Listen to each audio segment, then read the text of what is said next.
Introduce Eli Havecost. Eli is going to come up.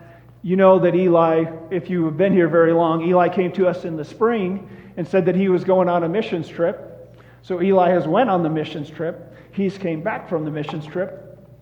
And now he's going to share with us a little bit about what God did down there through him. And so welcome, Eli. Go ahead.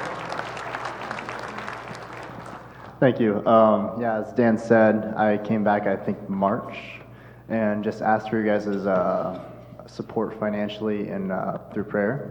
And so, I just kind of wanted to let you guys know what happened in Cambodia, what I did, and just how God worked. So I got there, and for the most part of the trip, we taught English at a college. So we would do the same lesson every day and kind of just teach them, but what our main purpose was we would just build relationships with students. So in the morning we'd teach, and then in the afternoon we'd just hang out with students, and then we'd always go eat at the same place.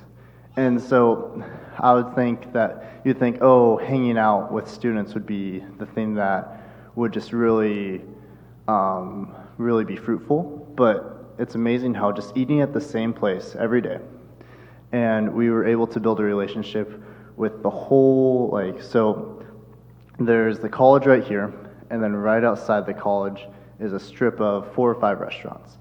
And we were able to know all the families there and just be able to just make a relationship with them.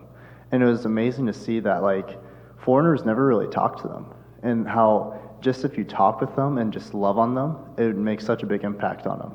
So we were able just to love on them that way.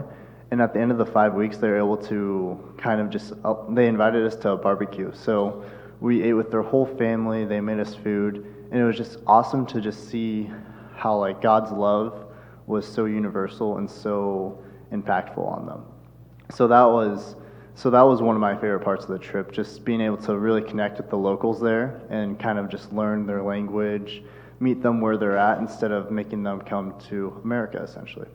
One of my other favorite parts was we were able to connect with students pretty well, and we were able to connect with Pekadai 1, Pekadai 2, Paul, Nya, and Soki. So we were able to invite all 5 of them on a trip with us, which is like a tourist place kind of nearby, but so while we were there, we were there 3 days, I believe, and we were just able to love on them. We had a hotel room together, and we just hang out. We went and saw the tourist places there, and it was cool just to see how over time they became more comfortable with us, and they would start laughing more and making jokes with us and calling us crazy and just kind of loving on us that way. So that was just a great joy. And then I think one of our favorite moments was when we were sitting in our room one night and they were just talking with us, and they said, "We don't feel like it's America and Khmer. We feel like it's just American and Khmer." They felt like we were all the same people. And I just thought that was a really cool image of how Christ's love is for everybody, and how no matter where you are, the gospel's still the same.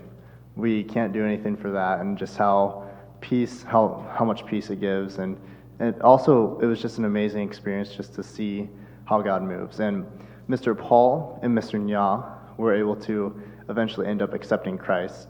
And Mr. Soki, who was actually with us, he was already a Christian, so he's going to continue to help nurture and help them grow in their faith.